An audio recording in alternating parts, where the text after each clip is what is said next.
What's up, guys? Welcome back to Newswave. So we have some interesting things to go over because you remember that Aliens game that we talked about before, Aliens Blackout, and we saw like a certification for it, a rating and everything. We're talking about how this must be the sequel to Isolation. Well, it was announced, and it's a mobile game, and it's going over about as well as you would expect it to. Not very well at all. And then we also have to get into the PlayStation 4 and CES in general, because a lot of things are showing up there from Nvidia and other companies, and even Sony showed up and talked a bit about their PlayStation 4 sales and Spider-Man sales, and they are something else. We're going to talk about all of that and more today. As always, guys, enjoy these videos. Do hit the like button. It does help out. Now, if you've been following something like Sonic Mania, you probably know it's an awesome 2D Sonic game. It really is. As a lot of people have said, it's probably the best one ever made, and it was created by fans. Yeah, seriously, fans of the series pretty much came together and created it with Sega. They hired on people from the community that have been making like different offshoot Sonic games.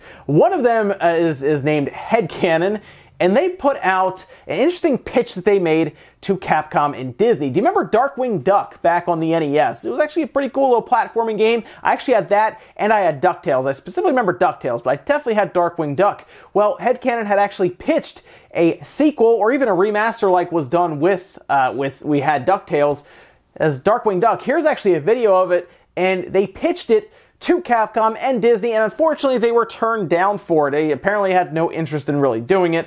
But think about how cool it would have been to have them also do something with Darkwing Duck, because that was a pretty good platformer. And if you were a fan of this series, or maybe you just liked it on the NES at the time, and maybe you haven't gone back to it in a while, yeah, it still actually holds up to this day. So I think they could have remade this, and got some of the people behind the Sonic Mania game that's come out. You probably would have had a pretty fun game. I don't know if it would have set the world on fire like Sonic Mania, but I think a lot of us probably would have picked it up. I mean, even DuckTales actually did pretty well. So Darkwing Duck, yeah, I'd play that. In fact, I hope they reconsider, because that would actually be pretty cool to come out and get like a physical copy of it. Yeah, I'm in for that. Also, we had talked about the RTX 2060 from Nvidia as it was being rumored to show up at CES, and it did. They showed it off on stage. They threw up all the ray tracing stuff all over the place and talked about that for a while. You know, it just works, as they say. And they showed it off. They gave us a pricing of $349, and then they said that it even beats the 1070 Ti in a lot of tests, even matching the 1080 in some cases, which is pretty crazy considering it's a $349 card, and it is launching January 15th. So that's actually pretty soon, and that's a very compelling price to get in on like the RTX line with the ray tracing stuff. I'm not sure if it's going to be taken advantage of as much this generation of cards, or maybe next gen is when it's really going to be taken advantage of, because as far as I've seen so far, even online, a lot of people have only really been able to leverage it with something like Battlefield 5, and they have made performance improvements with it, but I think this is something that's kind of on the ground level right now, and it'll take off as we go along. But man, an RTX 2060 that will of course get better driver support, because it's a newer card than the older cards, and it's actually a bit less than something like a 1070. This is a very compelling card, and honestly, I'm kind of interested in it now. That also wasn't the only big announcement that Nvidia showed up with, and no, it's not the rumored 11 series cards like the 1160, for example. No, they showed up and they talked about G-Sync, which, if you're unaware, very quickly, they have an actual piece of hardware that goes into the monitor, and what it does is it actually syncs up the monitor's refresh rate with your GPU so that you eliminate things like screen tearing and input lag.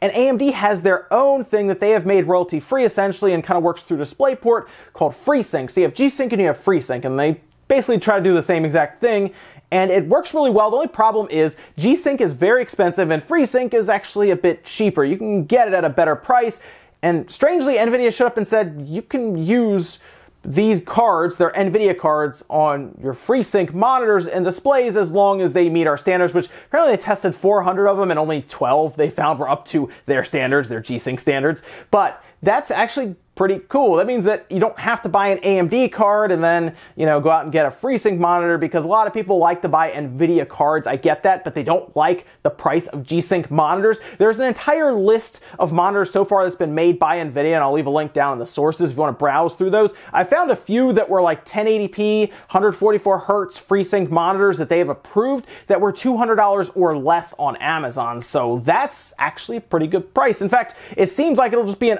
driver update that goes goes live later on this month. And if you already have one of those monitors in your card, it'll just work. All right, guys, some of the quick news out of the way. Let's get into the bigger stuff. We're going to get into the Alien Blackout game because people aren't super excited about it being a mobile game, as we heard about it prior to the Game Awards, and we kind of figured that Fox was actually working on a real Alien game to come out next to Alien Isolation, because a lot of people liked Alien Isolation. It's actually a pretty good Alien game if you kind of took it as like a horror, slow-paced style game. The xenomorph they had in there was actually kind of neat, and you did feel helpless throughout, and at times you would get like seriously jump scared by the xenomorph that was running around. It was pretty cool. So I think a lot of us had high hopes that this one would be good or interesting, and now it's a mobile game. And if you look to the like to dislike ratio on what I found to be, I guess, the trailer, or at least I guess just the official trailer put out, it's not going well. And it is coming out January 24th. You can pre-order it now on the App Store, Google Play Store, and Amazon App Store. And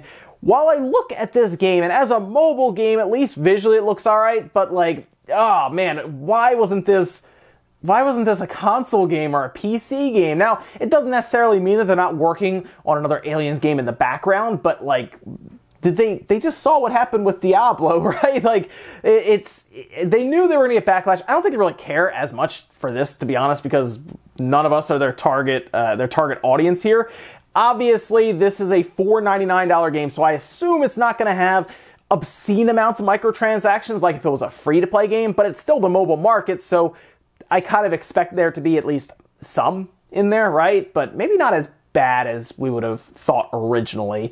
But still, a mobile game, and it looks almost like you kind of order your people around, and it's kind of like Five Nights at Freddy's is what people are saying almost.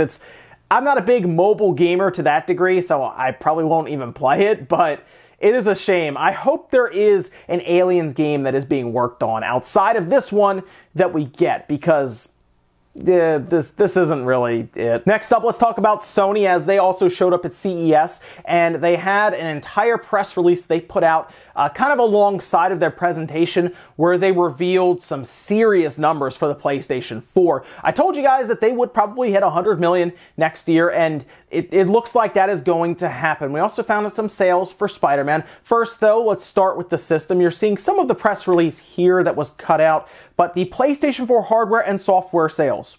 The PlayStation 4, as of December 31st, so just about a week ago, 91.6 million hardware has sold through to consumers. That's not even shipped. That's sold through.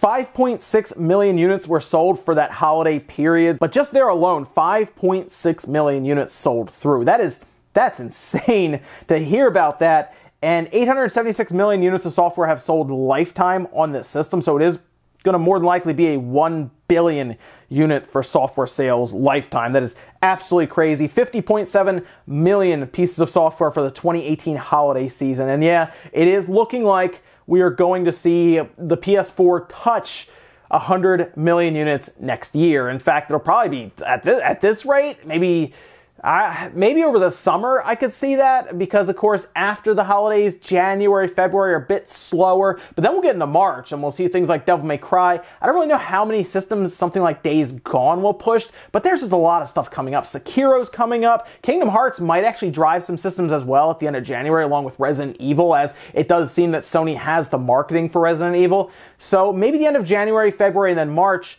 towards, I guess, getting into the summer, we could start hearing about this number that's starting to come up to 100 million. I will say, as soon as they ship 100 million units, that's the language they'll use. We have now shipped 100 million PlayStation 4s. Won't necessarily be sold through, but shipped. As for Spider-Man, which is a game that I am very happy to hear about the sales, because that game is awesome, by the way, and everyone should be playing it. Anyway, they have sold 9 million copies of Spider-Man, and that's not through the holiday season. 9 million copies of Spider-Man up through November 25th. That's not even counting December, which I have to imagine Spider-Man was a pretty hot holiday item for Christmas, so that is something else as well. I have a feeling Spider-Man is over 10 million copies sold at this point, as it probably moved another million or even 2 million in December alone. So yes, that's pretty serious for a game that came out, right in the first week of September, to have already crossed that amount, and seems to be moving strong alongside the PS4. Now, of course, the PS4 and Spider-Man were bundled together for Black Friday, and I'm sure that helped